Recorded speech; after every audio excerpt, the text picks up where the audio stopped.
A los varones hay que tratarlos con cierta dureza porque los varones somos bien pendejos. Si el esposo de 20 años se fue de tu casa, pero dice que todavía te quiere, que lo demuestre. Porque si no, son puras palabras que salen de la boca de un pendejo. Si amas a tu mujer, regresa con ella. Así que lo que tú, amiga, vas a hacer es que le vas a dar la patada. Porque si él dice que te quiere, pero no lo apoya en actos que muestran que te quiere, son puras palabras y puro engaño. Hermano, los varones somos unos animales. Y un animal lo tienes que tratar a patadas y a golpe para que te escuche. Un esposo de 20 años que se va de la casa, tal vez enamorado de alguien más, pero no se decide, etcétera, tú lo tienes que poner entre espada y pared para que se decida. Porque si él sigue con el corazón dividido, quiere una y quiere otra y luego otra y luego otra y te dice que también te quiere a ti, ¿de qué sirve? El esposo se tiene que decidir.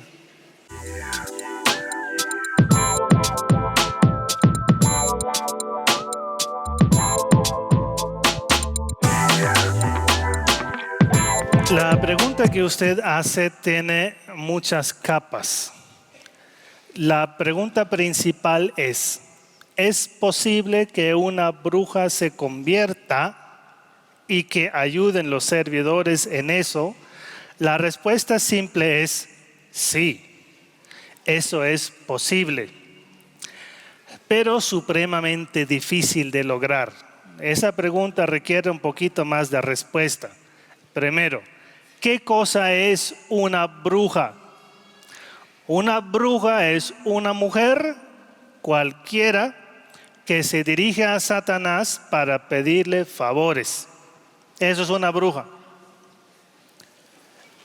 Como hay muchas maneras de pedirle favores a Satanás, hay muchas maneras de ser bruja. Porque yo puedo ser una bruja casera porque hago magia blanca, pero no por eso soy menos bruja. Soy una bruja porque hago magia blanca. Porque magia blanca es pedir favores buenos al diablo, no a Dios, no a la Virgen, no a San Miguel, no a los santos, al diablo. Magia blanca es pedir favores al diablo. Magia blanca no es buena. Una bruja de magia blanca es el menor de los males, porque luego existe la bruja de magia negra. Magia negra es pedir favores de muerte, de enfermedad, de desastre al diablo para dañar a otra persona viva. Eso es magia negra. Una bruja casera es solo una pequeña muestra de lo que puede ser una bruja, porque una bruja de magia negra es una bruja que tiene pacto con el diablo. Y si una bruja es una buena bruja, es muy malvada. Porque entre más malvada una bruja, más poder negativo tiene. Tú y yo, y se lo he dicho muchas veces, somos demasiados mediocres para ser buenos brujos. Porque no somos ni buenos en la virtud, ni somos buenos en el vicio. Nosotros somos demasiado mediocres para ser buenos brujos. Porque un brujo de verdad, una mujer malvada, queda en embarazo a propósito para poder abortar en el séptimo mes, para comerse su propio feto en la próxima reunión con sus compañeros. Eso es una persona malvada. Tú ni siquiera eres capaz de eso. Una bruja, cuando es buena, o sea malvada, tiene pacto con el diablo. y Satanás le asigna un demonio protector. Y ese demonio protector es el que habla en la oración de liberación, que dice: yo soy la bruja. Es el demonio protector que habla a nombre de la bruja. ¿Puede la bruja convertirse? En teoría sí, y en la práctica es muy difícil. ¿Por qué es muy difícil? Porque al hacer pacto con el diablo, la bruja se compromete a cometer actos de maldad. Y si no comete actos de maldad,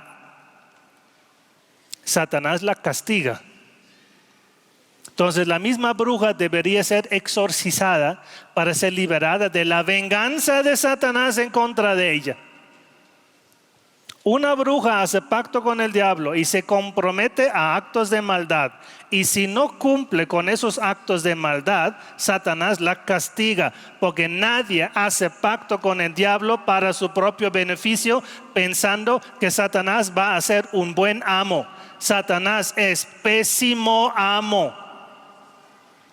Quien hace pacto con el diablo terminará castigado por el mismo diablo. Y así la bruja que se quiere convertir porque se quiere liberar de esa esclavitud, primero la misma bruja tiene que ser exorcizada. Eso puede hacerse a través de una persona afectada, como el caso que usted describe. Como les digo, es muy difícil. Porque la bruja podría engañarlos para que ustedes pierdan su tiempo 10, 15, 20 sesiones tratando de convertirla en vez de exorcizar al pobre endemoniado. Entonces una táctica de engaño podría ser táctica de engaño para que se esfuercen por salvar a la bruja y no al pobre endemoniado. La pregunta que usted hace es muy técnica, es muy profunda y difícil de contestar. Tiene muchas capas. Ya les expliqué qué es una bruja. Ya les expliqué lo que implica ser una buena bruja. Les hablé del pacto satánico. No les he hablado todavía de las marcas satánicas que Satanás coloca en el cuerpo de una bruja. No les he hablado de la jerarquía entre las mismas brujas. Si una bruja es una bruja de verdad, de magia negra, es una persona profundamente involucrada en el mismo culto satánico. Y es muy difícil que regrese, aunque no es imposible. Yo he tenido casos de brujas que sí quieren regresar y que renegaron de Satanás, que renunciaron a su pacto con el diablo. Pero son casos muy raros y muy escasos. Pregunta muy difícil de contestar. Les recomiendo que pasen a esa persona en cuanto antes con el sacerdote que hace oración para que él mismo haga discernimiento y haga una oración de liberación sobre esta persona. Siguiente.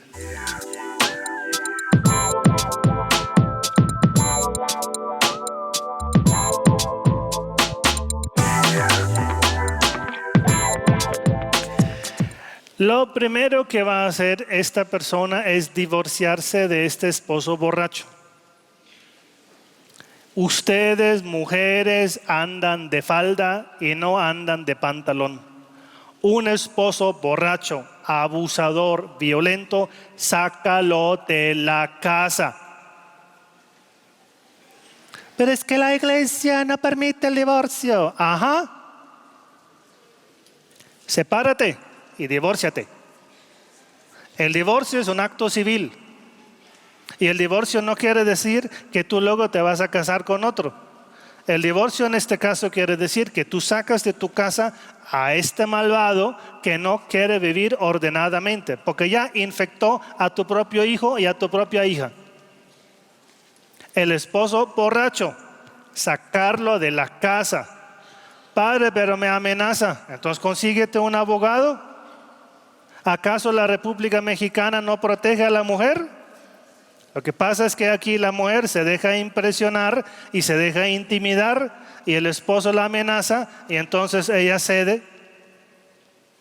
Al esposo borracho, violento, lo divorcias y lo sacas de la casa y la corte te va a dar la razón porque es borracho y violento. Así que mujer, no temas, no te dejes intimidar de un esposo borracho, violento, porque mira cómo ha infectado tu propia casa. Sé valiente y toma la decisión, divórcialo. Y no seas tímida, ni te dejes impresionar, ni te dejes amenazar, porque el derecho está de tu lado. Punto. Siguiente.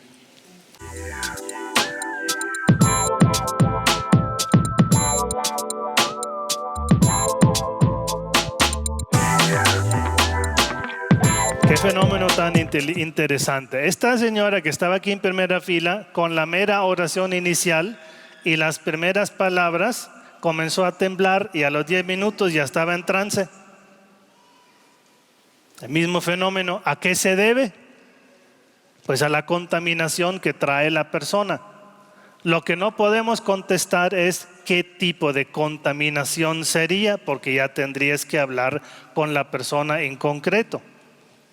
Lo que esta persona necesita es, 1, asegurarse que está en gracia, o sea, confesada, que esté comulgada, que haya comulgado la persona, y luego asistir al grupo de oración para que entre todos le impongan las manos a esta persona, para que caiga en trance y en el trance se manifieste el mal que trae. Porque el mal que trae puede ser de muchos tipos. Muchos males que ustedes arrastran es que los difuntos de su linaje andan con ustedes porque no descansan. Y si una persona anda con 325 difuntos encima de su linaje y el último que murió fue en 1943, y ustedes arrastran 80 años de difuntos de su linaje encima y ven una imagen santa, pues entran en trance porque los mismos difuntos se les imponen a ustedes. La contaminación pudo haber sido de otra forma, de que ustedes vienen de un fondo tal vez de espiritismo, tal vez de Ouija, tal vez de juegos espiritistas, y entonces una imagen santa evoca un trance. Pero para poder discernir qué cosa es en cada caso, la persona debe acudir al grupo de oración y someterse a una sesión conjunta de imposición de manos de todos los presentes del grupo de oración. Con estas palabras yo no estoy diciendo que ustedes hagan oración de liberación. Basta que ustedes hagan la imposición de manos con fines de discernimiento. Ustedes son 10 personas en el grupo de oración y acude esta persona como usted acaba de explicarme. Se le imponen las manos, la persona está sentada en una silla, las 10 personas le imponen manos y la persona entra en trance. El director de ese grupo, el encargado, interroga a la persona y le hace 3 preguntas. Primero le dice: en el nombre de Jesús me dices la verdad y nada más que la verdad. ¿Quién eres? Y si la persona está en trance profundo y no es teatro y no es show, lo más probable es que los espíritus o el espíritu vayan a hablar. Si el espíritu contesta diciendo yo soy Gilberto, ningún demonio se llama Gilberto. Gilberto es nombre humano. Probablemente es un difunto o unos difuntos del linaje de esta persona o unos difuntos que esta persona ha recogido caminando, visitando un hospital, visitando un cementerio. Entonces se pregunta: ¿quién está aquí? Y yo me espero un nombre. Si el nombre es Abraxerxes, ese es el nombre de un demonio. Entonces se hace discernimiento. Se imponen las manos con fines de discernimiento, no necesariamente con fines de liberación y de oración. Primero vamos a examinar qué le pasa a esa pobre persona. Aquella que aquí se cayó al piso, primero necesitamos saber, ¿está en gracia o no? Pues no sabemos, hay que interrogarla a la persona que cayó. ¿Tú estás en gracia de Dios? O sea, yo te puedo orar, porque si no estás en gracia, pues no tiene ningún sentido que yo te ore. Segundo, si el Espíritu dice, entonces si la persona está en gracia, entra en trance, y el Espíritu dice, yo soy Gilberto, es un difunto. Ahora yo debo saber si ese difunto está condenado o está en pena, porque según eso hago diferente oración. Es muy diferente cuando ustedes me traen a mí una persona y dicen, Padre, en el grupo de oración hemos hecho discernimiento. Ella trae un espíritu que se llama Gilberto, supuestamente es un suicida y se quedó con ella. Entonces para mí es muy fácil imponer manos, como sacerdote, imponer manos y ayudar a ese suicida Gilberto, supuesto, ayudarle a descansar para que vaya y deje en paz a esa pobre mujer. Si se trata de difuntos, muchas veces estos difuntos, hermanos, quieren ayuda para descansar porque nadie ora por ellos. ¿O acaso tú vas a la iglesia y pides por el tío bisabuelo tuyo que falleció en 1976? Porque tú ni siquiera sabes cómo se llama, pero es parte de tu linaje. Y si ese tío bisabuelo que falleció en 1976 no descansa, para ti es un peso. Porque toda la carga negativa que él todavía tiene, sus pecados no perdonados, sus culpas no remitidas, sus deudas no pagadas, recae sobre ti porque tú eres parte de este linaje. Por eso hablamos tanto en nuestra Fundación San Miguel Arcángel del rompimiento de las cadenas ancestrales. Porque ustedes los vivos cargan con las consecuencias de los pecados de sus ancestros. No con su culpa, sino con las consecuencias de los pecados de sus ancestros. Y a mí me parece demasiado importante que una persona que cae en trance con meras imágenes santas, con un rosario, con comulgar, para mí es obvio que esta persona trae contaminación.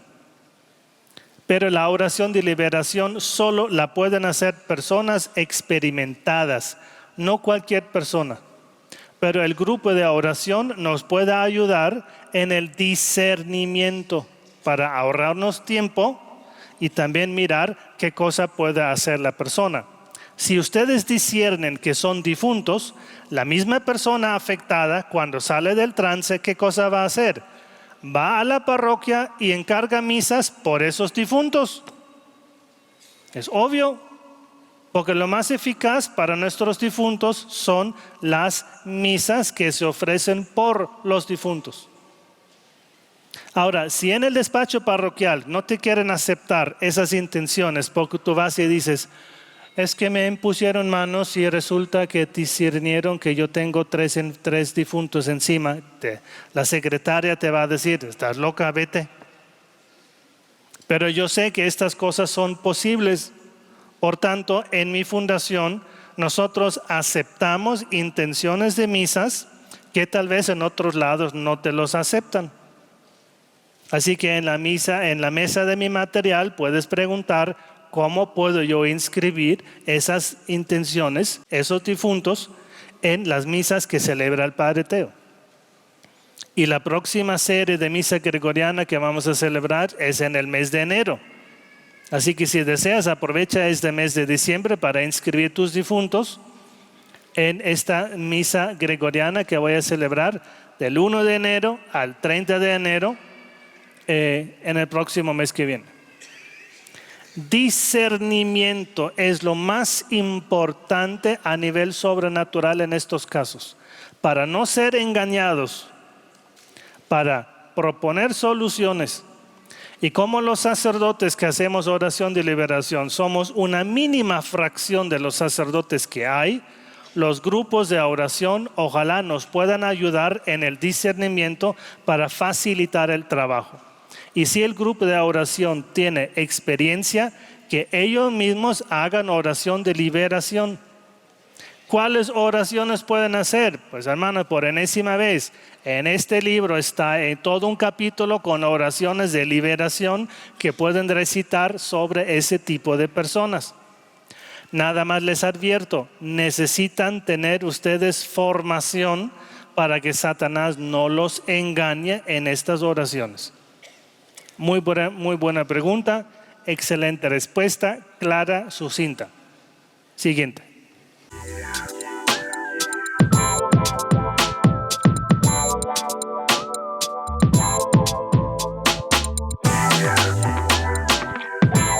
Vaya qué buenas preguntas ahora sí que están haciendo. Entonces, pásame el teléfono de ese espíritu para que me diga, porque yo necesito dinero.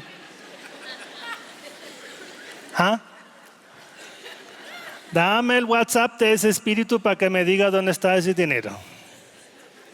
Porque aquí no hay una sola persona que no necesite dinero. ¿Alguien aquí no necesita dinero? ¿Alguien aquí no necesita? Que levante la mano y me pase su chequera, porque yo sí necesito. Hermanos, cuando se aparece un espíritu que ofrece dinero, lo más probable es que es un engaño del diablo. Les aseguro que no hay nada de dinero ahí.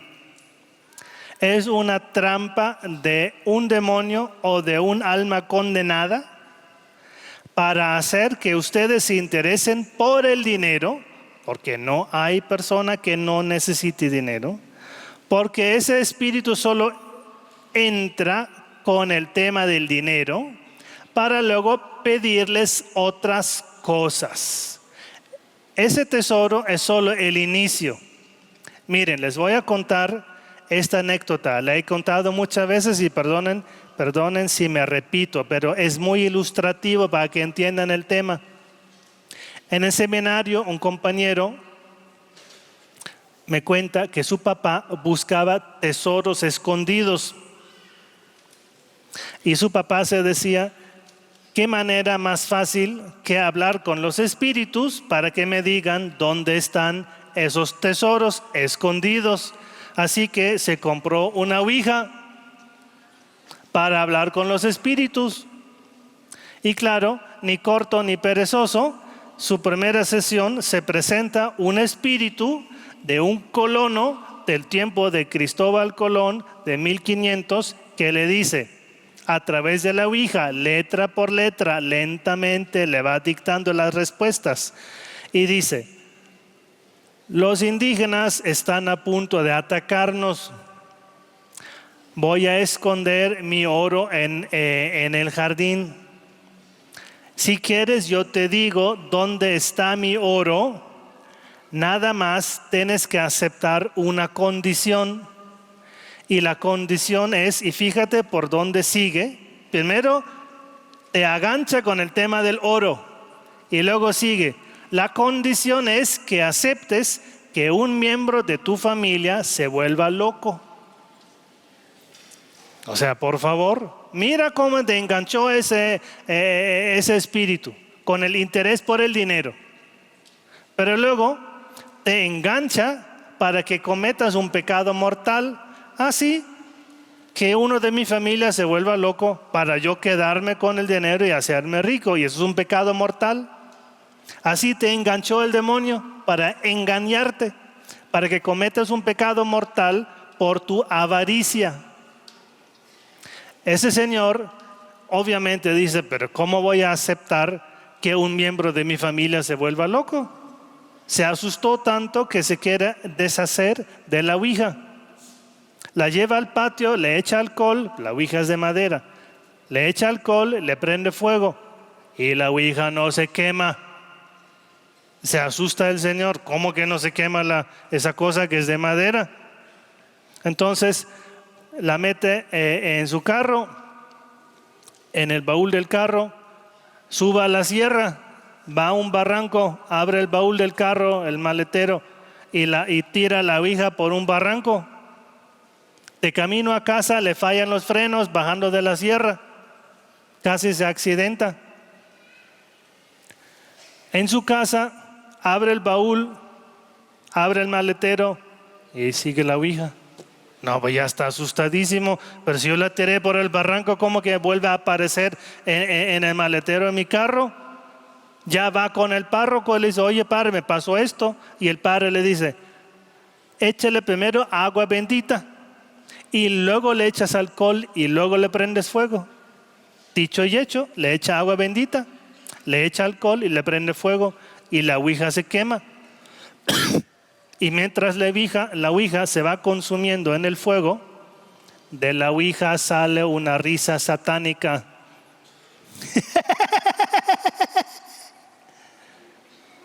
La ouija fue el engaño del diablo. Es el instrumento del diablo para engañarte. Y cuando un espíritu se presenta diciendo: yo tengo un tesoro, que te lo entregue.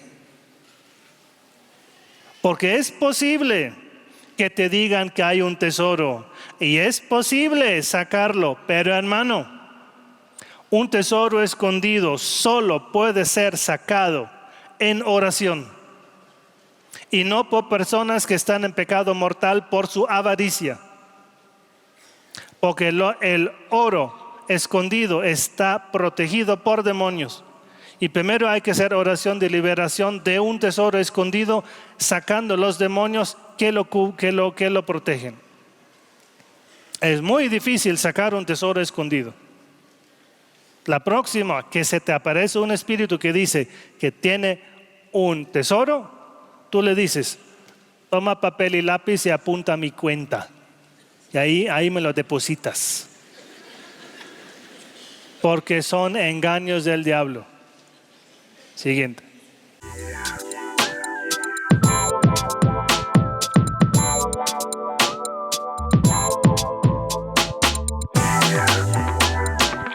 ¿Y por qué sigue? ¿Que deje de fumar marihuana? Pues ya.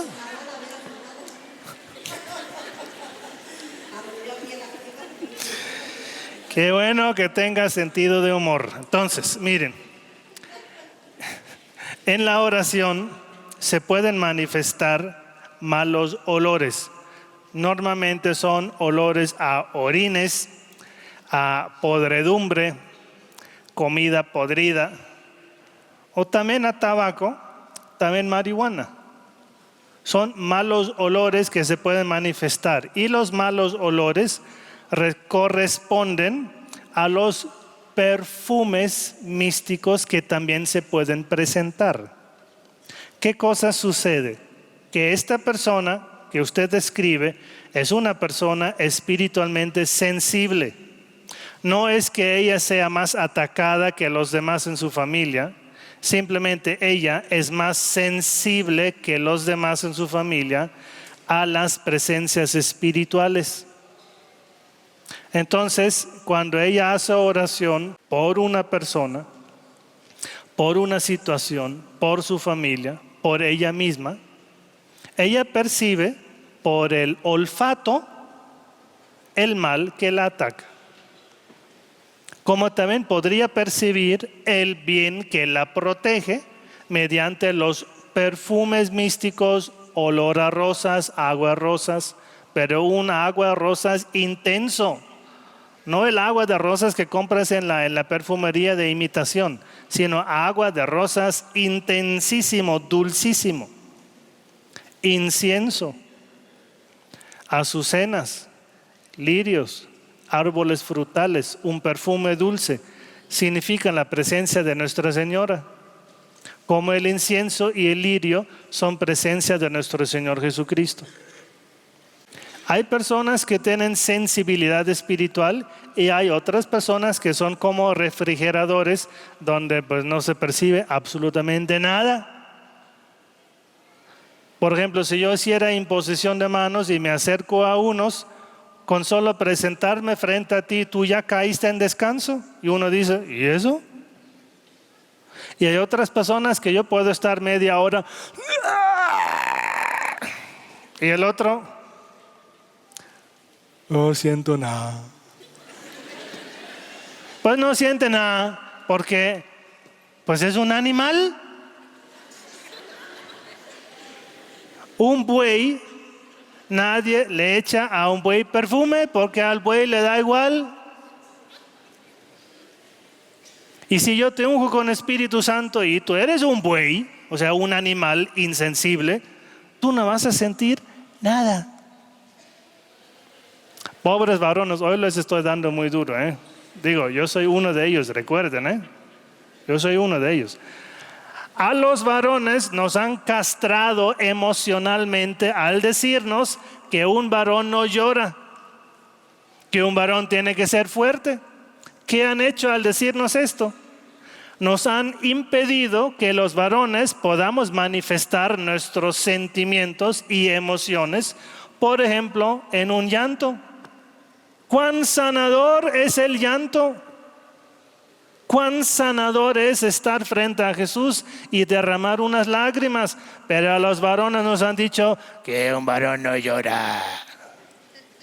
Entonces estamos en la iglesia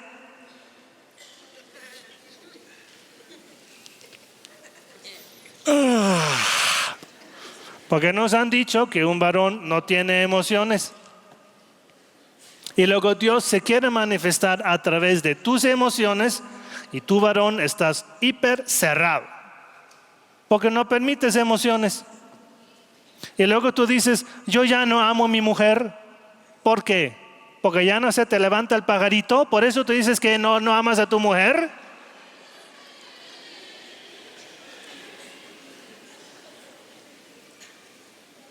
Porque tu corazón no siente nada, pero tu corazón nunca sintió nada. Siempre confundías lujuria con amor. ¿Por qué los varones no abrimos el corazón y permitimos al Señor que entre y nos toque el corazón?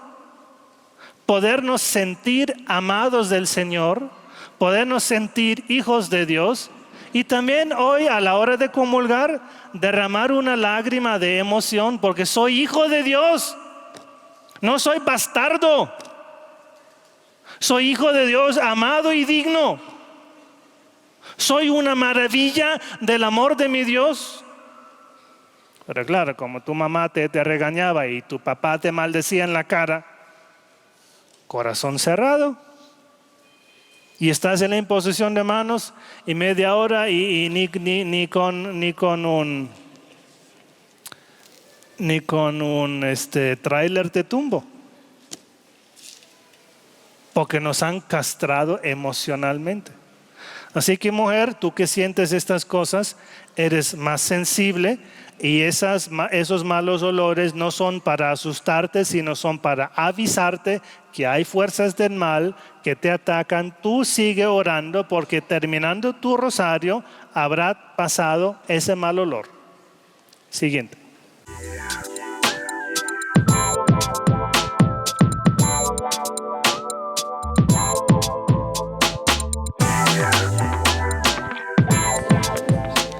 Tenemos el caso de unos familiares que no cumplen el cuarto mandamiento.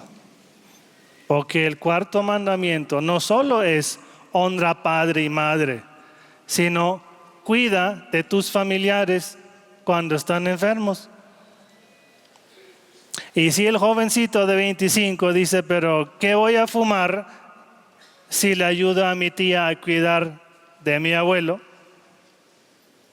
Pues hermano, ¿qué va a fumar? Las maldiciones con que carga al no cumplir el cuarto mandamiento. Porque esto es expresión de un egoísmo increíble. ¿Cómo vamos a pedir a la tía enferma de cáncer que cuide de otras personas? ¿Con qué medios? Y el jovencito no quiere aportar para su propia casa porque dice, yo necesito ahorrar para un carro. Pero la maldición con que carga, porque luego se compra el carro, no ayudando a sus familiares enfermos y a los 6 meses choca el carro y daño total, pérdida total. ¿Eso es lo que queremos?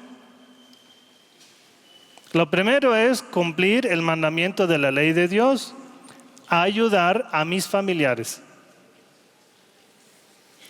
El caso se hace difícil cuando mis familiares son personas enfermas de vicio, porque tú no vas a ayudar a un drogadicto a que compre droga. Tú no vas a ayudar a un alcohólico a que compre alcohol. El drogadicto debe tocar fondo, debe quebrarse la nariz tocando el fondo para que se levante de su miseria. El drogadicto perdió su voluntad. A él no le ayudas. Al drogadicto que te pide dinero en el semáforo, no le das dinero en el semáforo, porque solo lo va a gastar en droga y en alcohol. Tú ayudas a las instituciones que cuidan a los drogadictos, pero no al drogadicto que te pide dinero en el semáforo. Al viejito sí, a la madrecita sí, pero no al drogadicto. Y al drogadicto lo distingues de su cara, acabada. Tú ayudas, debes ayudar a tus familiares, porque si no, se verifica lo contrario. No la bendición tendrás larga vida en el país que te he de dar, sino la misma vida te va a castigar con pobreza. Y a mí me parece realmente muy, muy grosero a la persona que a mí me educó, que a mí me lavó las nalgas de mi propia caca, no ayudarle en su vejez. Y a mí me ayudó, me enseñó a comer con cubiertos, me enseñó a caminar, y yo no ayudarle en su vejez cuando ella no puede lavarse el propio trasero. Y no darle el dinero que necesita. Esto, hermanas, es un pecado que grita al cielo. Y esta mujer que era mi mamá, que a mí me limpiaba las nalgas, que a mí me limpiaba la nariz de mis mocos, ahora yo no ayudarle cuando ella lo necesita. Eso es un pecado que grita al cielo. Tenemos la obligación de ayudar a nuestros familiares. Si no, nos cargamos con maldición. Obviamente habría que matizar muchas cosas, los que aprovechan, los que no quieren, etcétera, pero tú ayuda donde tú tienes la obligación de ayudar. Siguiente.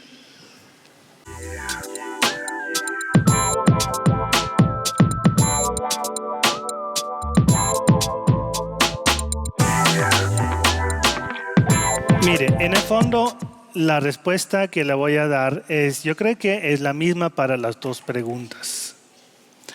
Satanizar yoga, reiki, etcétera, cosas que en la percepción suya pues aportan paz a una persona que busca honestamente el bienestar personal.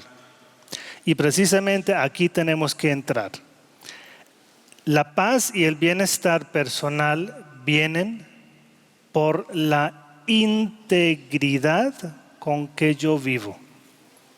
Integridad quiere decir que yo tengo unas convicciones y esas convicciones las pongo por obra. O sea, mi actuar y mi pensar concuerdan. No soy mentiroso, no soy engañoso, no soy estafador, soy una persona honesta. Yo hago y digo lo que pienso. Ese es el primer principio de la felicidad personal. Se llama la integridad. Ahora, este mismo principio de integridad lo debemos aplicar cuando hablamos de religión. Porque si yo digo que soy católico, lo que yo quiero practicar son las obras del catolicismo. El Reiki es una técnica de sanación que pertenece al budismo. Y para mí católico, si yo pienso como católico y quiero actuar como católico, las técnicas que vienen del budismo, pues no rezan con el católico. El yoga es una práctica del hinduismo. Es lo mismo. Lo que yo veo es que las personas católicas que practican yoga en su forma también filosófica, se contaminan de una forma impresionante. El Reiki es una técnica de sanación que no concuerda con lo que es una oración de sanación del catolicismo, porque no procede según las reglas que se aplican en la oración. La técnica de sanación del Reiki quiere decir que yo coloco mis manos en determinadas posiciones sobre el cuerpo de una persona enferma con el fin de desatorar el flujo de la energía vital que afecta a esa persona. Ninguna de esas cosas que acabo de decir concuerdan con nuestra convicción de católicos. Y ahí regreso al principio de integridad. Yo como católico no puedo mezclar convicciones mías con convicciones de otras religiones. La religión es objeto de fe. Y el budismo tiene su propia fe. Y el hinduismo tiene su propia fe. Y yo como católico cristiano tengo mi propia fe. Lo que yo no puedo hacer es mezclar. Lo mismo se aplicaría a las lecturas. Yo no tengo ningún problema en que ustedes averigüen sobre lo oculto, porque es bueno saber. Es bueno saber cómo funciona la brujería, cómo funciona el satanismo. El problema tal vez es que luego yo me dejo influir y me dejo desvirtuar, y del interés por el ocultismo viene luego la tendencia a buscar, a practicar. Porque si yo sé que hay ciertas fuerzas, tal vez yo tenga ahora la curiosidad por manipularlas. Así que lo problemático no es leer esos libros. Lo problemático es qué influencia van a ejercer esos libros sobre mí. Ojalá todos ustedes pudieran leer el libro de Francesco Guazzo sobre las técnicas de brujería. Es un libro de 1500, escrito en latín, pero está escrito en latín. ¿Y cuántos de ustedes aquí leen latín? Pues no, ¿por qué no terminaron la primaria? Ese libro fue traducido al inglés. Yo me lo busqué en Amazon.com, una bienhechora me lo compró y me lo chuté, y es un libro fabuloso. Asqueroso, pero fabuloso, porque te enseña todo lo que hacen las brujas. Un libro escrito en 1500 y es veraz de la primera página hasta la última página. Pero yo les advierto, quien lee este libro traducido al inglés o en latín original va a quedar asquerosamente influenciado de ese conocimiento. Así que uno tiene que estar en cierta forma preparado para poder leer esto. No hay ningún problema que leas los libros de los apócrifos. Los libros apócrifos, no hay ningún problema. Nada más no lo tomes como palabra de Dios. Léelos como lectura informativa, pero no los tomes como palabra de Dios, como el resto del canon de los libros canónicos de la Biblia. Así que el núcleo de mi respuesta es la integridad. Tú como católico no puedes practicar rituales de otra religión que no concuerdan con los principios de la tuya. Y el yoga es práctica integral del hinduismo. El Reiki pertenece al budismo, son los dos ejemplos que usted nos dio. Podrían darse otros ejemplos de técnicas, de prácticas, de creencias, etcétera, porque eso te lleva a una falsificación de tus convicciones católicas. Un área supremamente gris son las prácticas de medicina natural, porque Dios ha dado poder sanador a las plantas. Pero ahora dime tú cómo se averigua esto y cómo se practica eso. Porque las brujas es precisamente lo que hacen.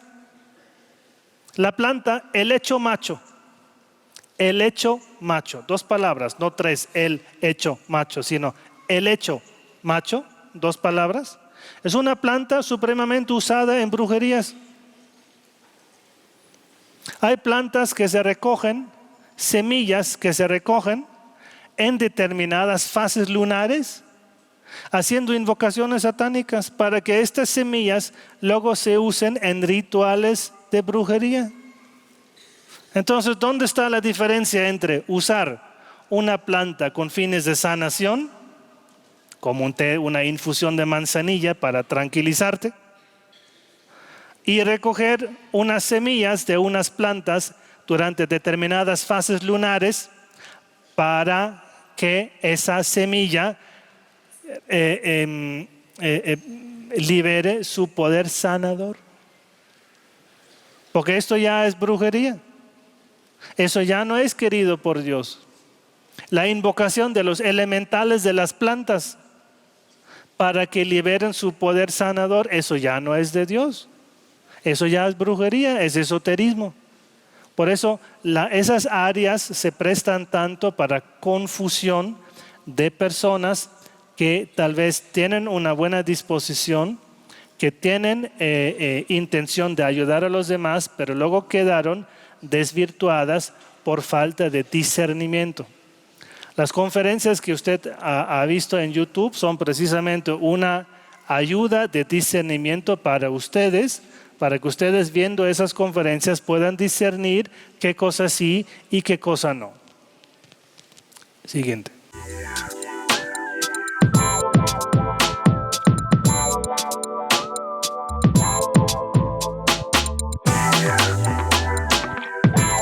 ¿Cómo ayudar a una persona en depresión? Hermanos, yo temo a los depresivos. ¿Por qué temo yo a los depresivos? Porque cuando un depresivo viene a hablar contigo, son 2 horas. Son 2 horas. Porque tienes que averiguar por qué el depresivo es depresivo. Y ahora qué bueno que usted me dijera que, bueno, pues esta persona ha sentido mucha soledad y que una manera de tratar la soledad ha sido bloquear sus emociones. Entonces esta mujer bloqueó sus emociones. Pero, hermanos, no sirve bloquear las emociones, porque el Señor nos ha dado las emociones para sentir cosas. Una persona sana tiene emociones sanas. Y a veces me siento triste porque pues murió mi mascota. Obviamente me voy a sentir triste. Y el otro día me voy a sentir alegría porque qué rico huele esa pizza. Ay, me siento contento. O sea, una emoción de contento. Y luego en la misa admiro la hostia, digo, Dios mío, te amo. Una emoción de amor. Y luego veo una película, en la película sale un monstruo y digo, ¡ah! Y siento una emoción de susto, y eso es normal y sano. O sea, no ver películas de terror, que es malo, pero sentir una emoción de susto es normal. Una persona que corta las emociones, tarde o temprano, va a tener que compensar por esto. ¿Cómo compensó? Depresión. O sea, una emoción de tristeza, de apague y vámonos, de que quiero morir, de que aquí esto no vale la pena. Pues claro, no había otra salida, porque vivir así solo y cortando toda emoción es una existencia enferma. ¿Qué cosa debemos lograr con esta persona? Debemos entrar a la causa de su primera emoción, la soledad. Y esto se hace en primer lugar con un terapeuta familiar, con un psicólogo, para que esta persona entienda por qué se siente sola. Y cuando entiende por qué se siente sola, perdonar a las personas que la han dejado sola. Y luego a esta persona también le vamos a hacer oración de sanación interior, imposición de manos, para que sienta la compañía de Dios nuestro Señor. Pero no vamos a excluir las sesiones con el psicólogo y con el terapeuta porque son necesarias. El terapeuta, el psicólogo, es un médico, o sea, un experto en enfermedades para resolver precisamente los problemas emocionales. Tú, ser humano, no puedes existir sin sentir emociones. Y aunque sea el enojo, aunque sea la frustración porque tu equipo perdió, porque tú necesitas sentir. Es normal sentir y es anormal no sentir. Las personas que suprimen sus emociones de alguna u otra forma van a enfermarse. Si yo tomo en mis manos un poco de arena y cierro el puño, la arena que siente la presión se sale por las rendijas en medio de mis dedos. O sea, se va a compensar. Se va a compensar esto. Y luego cuando sale en forma de enfermedades físicas. Cáncer, te da cáncer porque suprimes emociones durante 30 años, un matrimonio violento, difícil, unos hijos ingratos, unas personas que te amenazan, continuamente amenaza, y a los 55 te da cáncer de mama porque ya no aguantas más. O sea, necesitas compensar después. Y en este caso la compensación fue la depresión con tendencia al suicidio.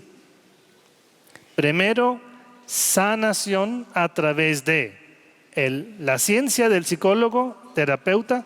Y segundo, a través de la oración en forma de sanación interior. En el libro mío, del libro azul, que ya se lo he mostrado varias veces, el azulito, tiene oraciones de perdón para que puedas perdonar a los que te causaron esa soledad y tú puedas afrontar la sanación de tus emociones. Además, en la mesa de mi material vas a encontrar un disco que se llama Oración de Sanación Interior, para que el Señor te haga partícipe de su amor dulce, acogedor, para que tu corazón encuentre fuerza para perdonar y se sane. Siguiente.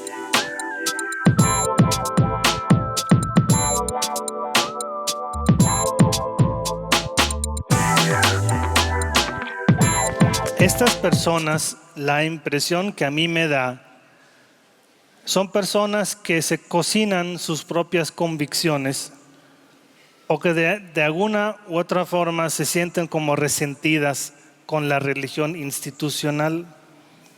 En ninguna parte dice que Judas Iscariote se arrepintió. Si el mismo Señor Jesús en la Biblia lo llama el hijo de la perdición. ¿Dónde dice la Biblia que Judas se arrepintió? Dice que Judas no pidió perdón a Jesús como hizo Pedro, sino que se colgó de un árbol, se ahorcó, cometió suicidio. No ir a misa porque la misa es para ver cómo anda la gente vestida, es perder totalmente de vista para qué es la misa. Yo siempre les he dicho, yo repito, ustedes no van a misa porque el padre que celebra la misa sea un tipo simpático, porque lo más probable es que tu párroco sea un tipo antipático, con excepción del párroco de aquí, para que no me eche después. Tú no vas a misa porque el padre da una homilía agradable y chistosa, porque el 95% de las homilías son aburridísimas y somníferas. Tú no vas ni siquiera a confesarte porque el padre es un gran consejero o un gran consolador. Tú vas a misa y vas a la confesión para recibir el sacramento. Tú vas a misa para comulgar y por ningún otro motivo vas a misa. Si quieres ver un desfile de moda, ve los videos de moda en YouTube. No tienes que ir a misa para eso. Así que a mí me parece que esta persona de la que usted me habla es una persona que ya tal vez tiene un poquito de senilidad, pero veo un poquito de orgullo y de resentimiento con la religión institucional. porque las cosas no son así. Ni Judas Iscariote se salvó, porque de nadie sabemos que se haya salvado, sino de los santos. Cuando la iglesia dice el Padre Pío es santo, la iglesia dice el Padre Pío está en el cielo. Pero de Judas dice la Escritura que es el hijo de la perdición, o sea, muy difícil decir que se haya salvado. Y muchos padres exorcistas se han encontrado con el alma condenada de Judas Iscariote en los casos de posesión. O sea, por favor, ¿quién va a invocar a Judas Iscariote porque es bueno? Pues fíjate que no. Y mucho menos cuando esta persona no va a misa. Así que, hermano, tú no vas a permitir que una persona así ore por tus enfermos. Porque el laico da lo que trae entre manos.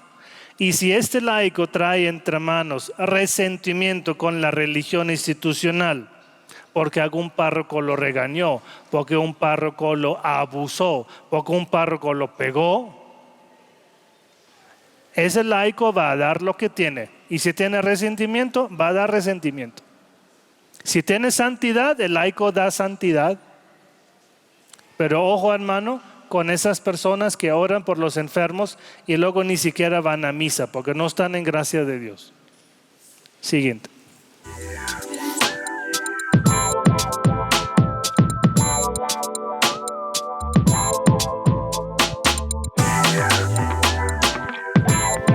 Entonces, quiero dejar constancia, no te pagué para hacer promoción de mi libro. No te conozco, es la primera vez que te veo, no sé cómo te llamas, ¿de acuerdo?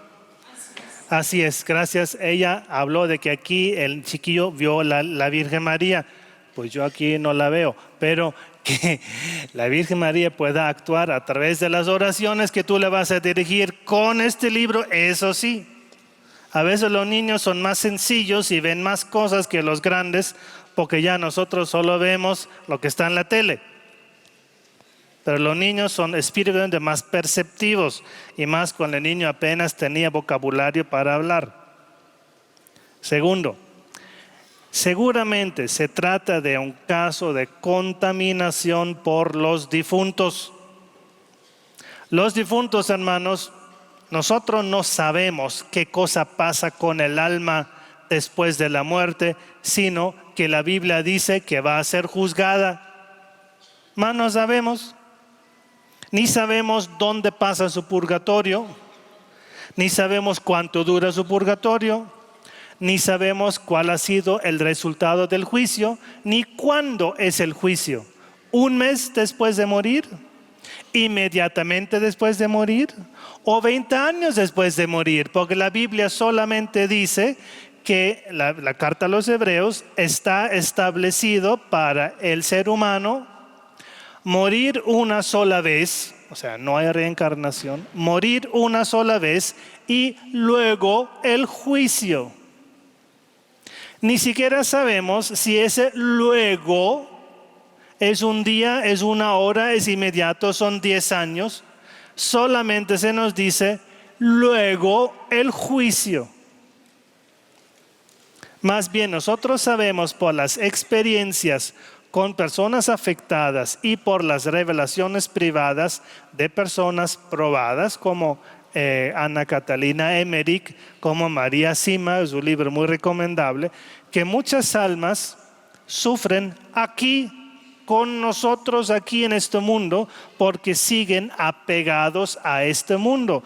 Y si esa muchachita visitaba frecuentemente el panteón, muchas almas se quedan donde está su cadáver. Entonces esta muchachita seguramente recogió almas de difuntos que luego se quedan con ella. Pero el alma de un difunto encima tuyo es negativo, no es bueno. Porque luego el alma del difunto encima tuyo se manifiesta. Primero con inquietud, luego dolor de cabeza, luego dolor de espalda. Ahora tú dices, y con razón, ¿por qué a las 12 del mediodía? Mi respuesta, tengo la menor idea. ¿Por qué a las 12 del mediodía? La menor idea. ¿Será que es una hora en la que se concentra el malestar de esas almas, o simplemente recogió un alma que falleció a las 12 del mediodía y por tanto a las 12 del mediodía se manifiesta más. No sabría decir porque tampoco sé todo. Lo que sí sé es que seguramente son almas de difuntos. Y además eso ya se está pasando a su hijo, porque entre madre e hijo hay un vínculo carnal de sangre muy fuerte. Lo que siente la mamá ya está pasando al hijo por el vínculo carnal de procreación. ¿Qué va a hacer la mamá?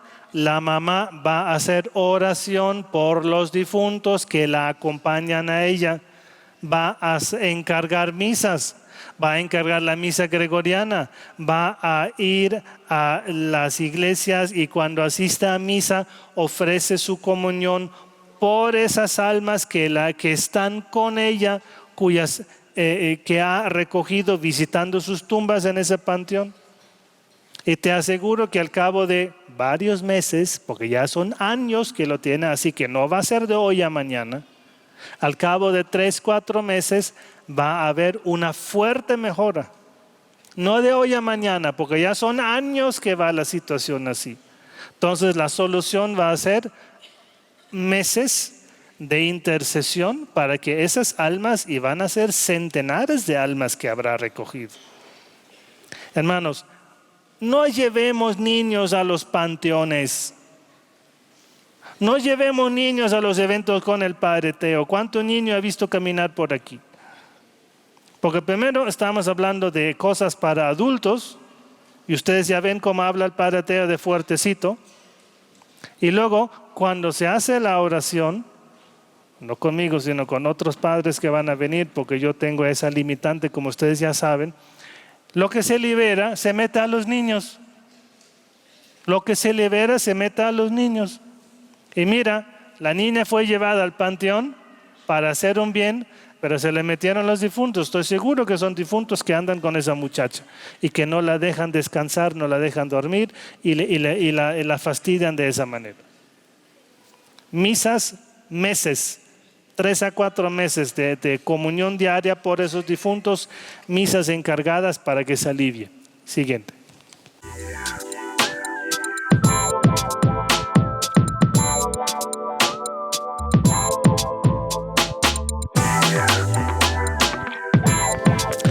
Primera vez que escucho que un anillo de matrimonio hace sangrar un dedo.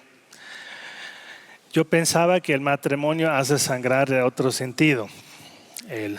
El sudor por ser fiel, aguantar, ¿sí? La sangre espiritual que derramas por aguantar al pendejo de esposo que tienes.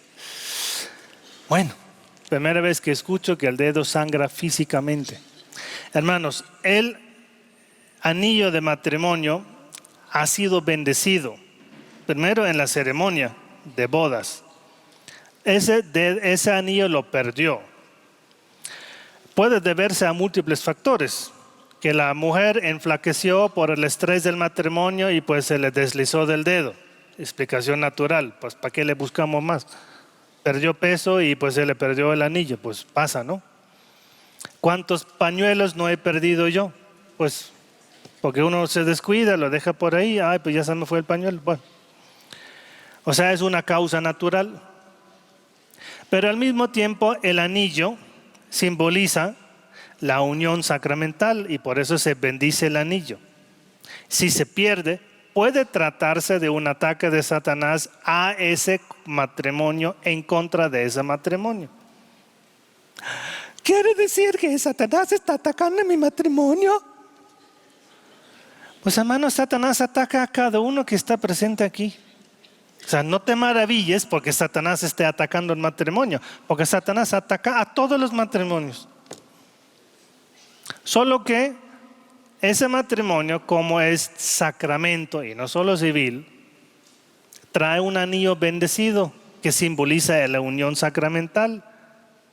Y como ha sido bendecido, el ataque de Satanás termina en el anillo que se pierde, que me arde, que me hace sangrar el dedo, porque se sobrecalienta,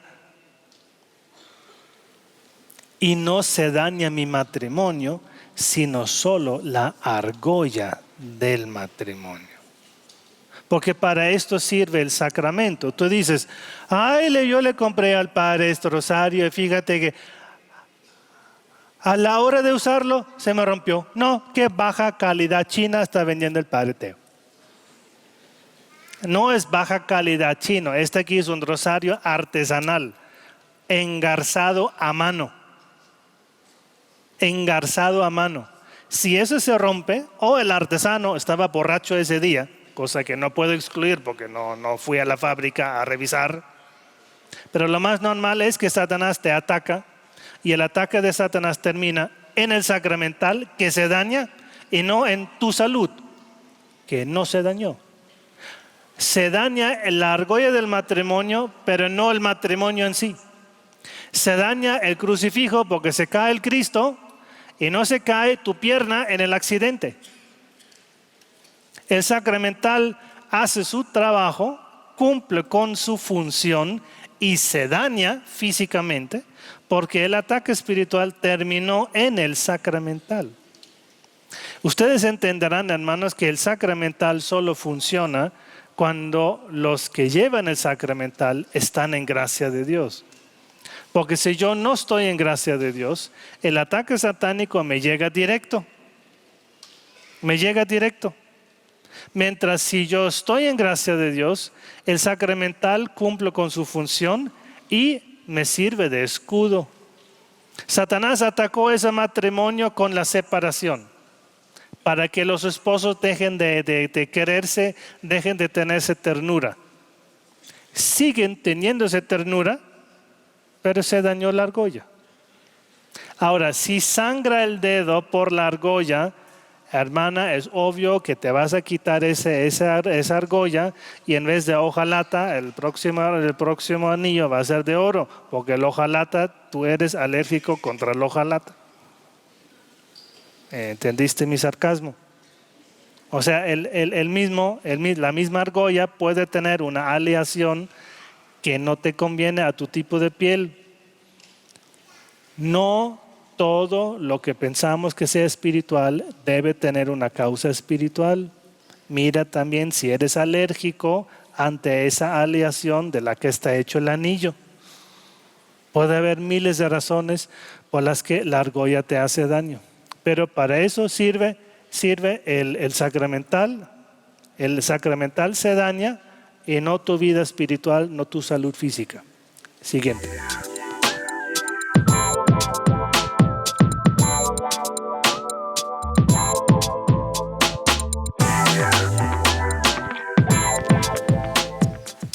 Entonces, va la 21añera a un retiro espiritual y sale peor. Si una chava de 21 va a un retiro y sale peor, ¿qué hacer con los niños que ustedes introdujeron de contrabando a ese retiro? Si la semiadulta de 21 regresa peor porque no tuvo resistencia espiritual a lo que se presentó en ese retiro, los chavitos de 8 o 10 que veo caminando por aquí, que ustedes introdujeron a pesar de que se decía no se permiten menores de 15 y aún así los trajeron, ¿cómo van a quedar estos chavitos? Entonces, nosotros no sabemos qué cosa se hizo en ese retiro, pero ese retiro fue como el catalizador para su experiencia espiritual. Pudieron haberse dado 2 escenarios. 1, se contamina con esas voces en el retiro, porque hacen un tipo de oración para la cual la chavita no estaba preparada. Un tipo de liberación que en vez de liberarla, la contaminó, porque es muy impresionable, porque es una niña muy dulzona, porque es una niña como que demasiado impresionable, quedó contaminada en vez de liberada, porque no supo cómo hacer ese tipo de oración. Un escenario.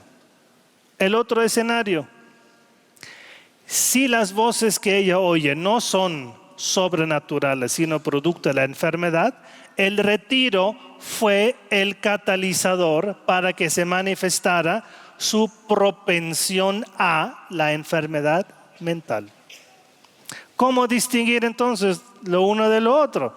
Pues muy sencillo. Si tú no mejoras con la imposición de manos, tu enfermedad es mental. Porque si yo te impongo manos y te doy Espíritu Santo y mando a esas almas o a esas voces que se alejen de ti y no hacen caso, siguen ahí, es que lo tuyo es mental. Entonces el retiro sirvió como catapulto para tu esquizofrenia, a la cual tú ya propendías. Y eso es una realidad difícil de aceptar. Pero yo quiero felicitar a esa chavita que dice, y yo tampoco sé cómo apareció ese video de un tal Padre Teo en su celular, pero a veces suceden cosas buenas en la vida. No toda ayuda viene de la oración, sino que también a través de la terapia. Yo les quiero decir, si ustedes quieren terapia, diríjanse por favor al siguiente correo: consultas@fundacionsma.org y soliciten consulta. Ahorita repito el correo. Nuestra fundación va a ofrecer consulta a distancia por medio de Skype, por ejemplo. Tú tomas tu celular, tu compu y hablas con mi terapeuta que está en Guadalajara. O si quieres ir presencialmente, agarras el bus y vas para Guadalajara y tienes tu terapia presencialmente con mi terapeuta en mi fundación en Guadalajara. Porque la sanación no se da si no sano primero la base humana tuya. Y cuando tu base humana está sana, puedo sanar la parte espiritual tuya. Por eso hemos visto que es tan importante que primero miremos la parte humana. Así que es muy sano y quiero felicitar a esa chava que quiere buscar un terapeuta, pero no necesariamente las voces sean humanas, o sea, fruto de enfermedad, porque ella dice voy a buscar un terapeuta. Se pueden presentar voces de difuntos o voces del infierno en tu cabeza precisamente porque tienes la parte humana enferma. Entonces acudimos primero al terapeuta para sanar la parte humana, sanar en emociones enfermas, para luego hacer oración para que desaparezcan las voces, si son de origen sobrenatural. Así que esa pregunta que usted me hace es difícil de contestar, pero como pauta, la imposición de manos pone de manifiesto el mal sobrenatural. Y si en la imposición de manos no se manifiesta ningún mal sobrenatural, lo más probable es que se trate de esquizofrenia. Siguiente.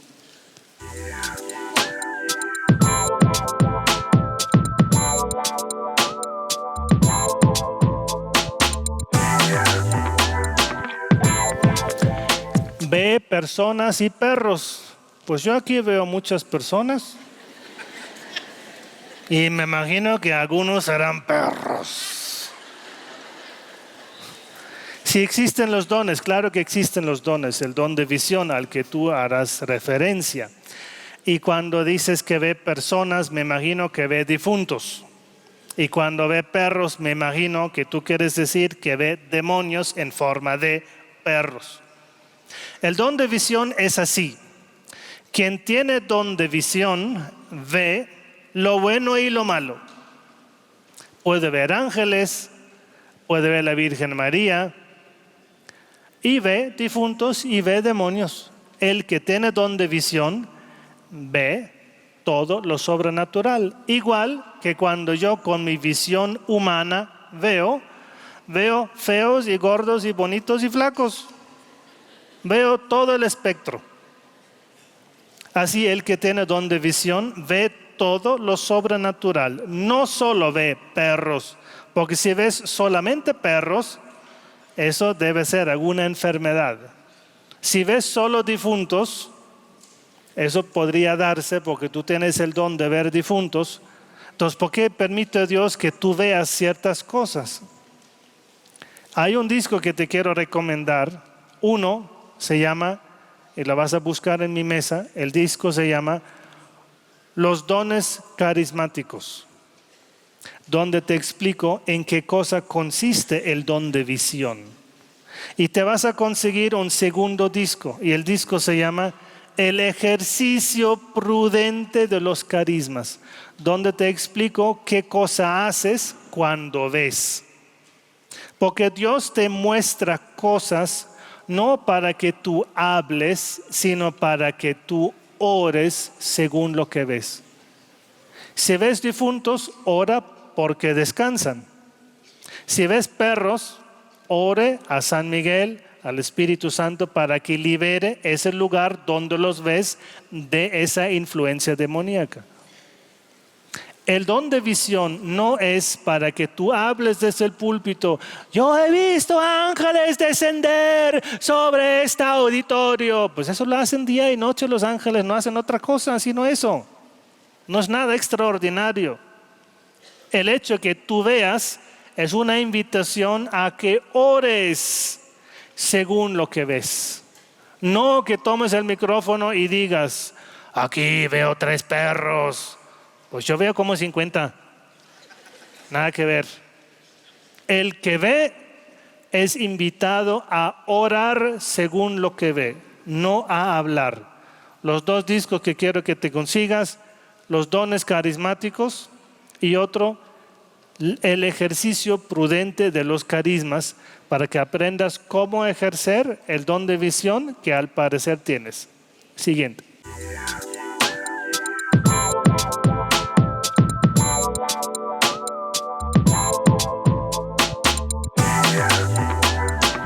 Última pregunta. Entonces, el corte de caja, hermanos, el dinero, tanto los billetes como las monedas. Dice la Escritura que el afán del dinero es el origen de todos los males. Y el dinero que te entra a tu caja, pues tú no sabes si ese dinero es bendecido o maldecido. Porque si con ese fajo de billetes han pagado una prostituta o sobornaron a un oficial o son billetes robados, son billetes que traen maldición. Son billetes que traen maldición, y el que hace el corte de caja, pues tocando ese dinero. Hermanos, yo siempre les he dicho, bendigan y exorcicen todo dinero que les entre, porque el dinero arrastra muchas maldiciones. Todo el dinero que tú me das a mí, Padre, toma para la fundación, Padre, para una misa, etc. Todo el dinero que entra a mi fundación por concepto de venta de material, yo lo bendigo y lo exorcizo, porque no quiero tener parte en las maldiciones que arrastra ese billete que estaba en tu billetera. Ni tú sabes de dónde viene el billete que está en tu billetera. Ni tú sabes.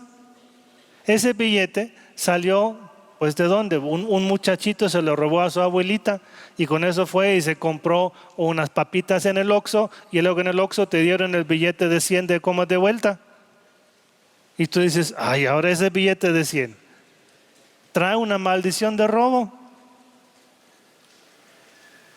Se enfermó esta persona en la piel, en los ojos, en la nariz.